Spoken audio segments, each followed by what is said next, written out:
Magandang araw po mga boxing fans natin dyan. Kumusta po, boxing update po tayo? Dahil sa panalo ni Cuadro Las Casimero at impresibo sa isang hapon, ay talaga namang hinahangaan ng lahat mga idol, lalong-lalo na ang mga taga-Japan, mga idol na ginulat nga nila at tutong monster nga ito nga si Casimero at binansagan ito na hari sa Japan itong si Casimero. Ika nga mga idol, ayon sa ating mga boxing fans, pinakita ni Cuadro Las Casimero at pinatpatunayan niya ang kanyang pagbabalik na may kalalagyan itong si Naoya Inoue kung sakali na sila ang maglaban. Ika nga mga idol, ayon sa ating mga boxing fans, kung itong si Casimero ay may disiplina daw ito, kagaya ng sinasabi nila na kapag wala pang laban ay magtitraining na ito hanggang magkaroon na ng laban, eh talagang itong si Naoya Inoue talagang hindi uubra daw dito. May timing at lakas itong si Cuadro Las Casimero, no? Ang problema lang daw ito ni Casimero ay ang kanyang timbang. Kaya kailangan daw ni Casimero ngayon na mag-training ng mabuti at kunin ang tamang timbang, dahil malaking sagabal ni Casimero ang kanyang timbang daw mga idol. So 126 na itong si Casimero ngayon lumalaban mga idol, no? Kaya nga ayon sa ating mga boxing fans, kunin ang tamang timbang at magpakondisyon at kumuha ng belt dito sa featherweight division, dahil ito daw ang sinasabi ng ating mga boxing fans chance niya na makalaban na si Naoya Inoue. Kung baga mga idol, aabangan na itong si Naoya Inoue dito sa featherweight division.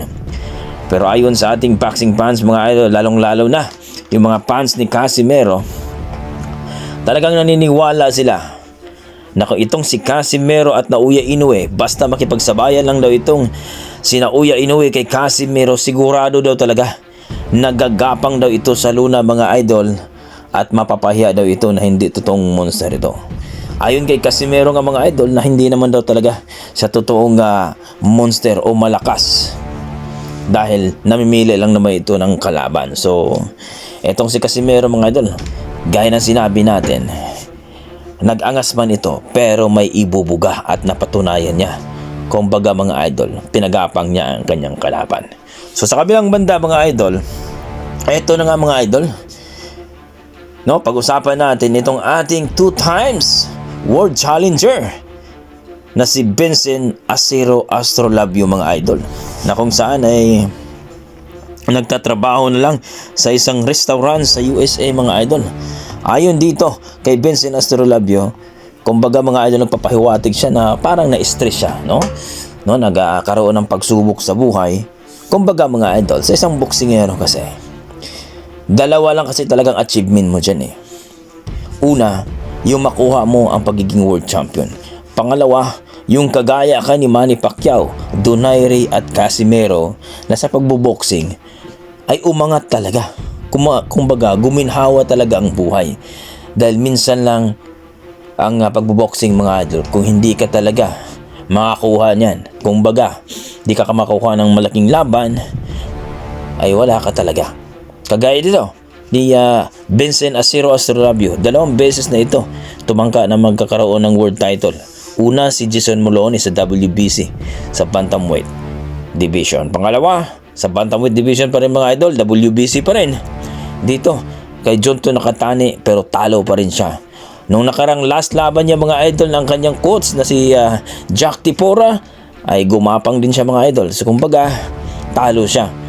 So ngayon, nakita natin na nagtatrabaho na lang itong si Vincent Acero Astrolabio sa isang restaurant sa USA mga idol. So mukhang iiwan na ata ang pagbuboxing ni ito. Dahil kung continue pa rin ang kanya pagbuboxing mga idol, hindi na siya magtatrabaho ngayon, kumbaga nagtitraining na siya. Pero umaasa pa rin ang ating mga boxing fans mga idol na makabalik ito sa lona at magiging world champion uli. So kayo mga idol, ano masasabi nyo dito?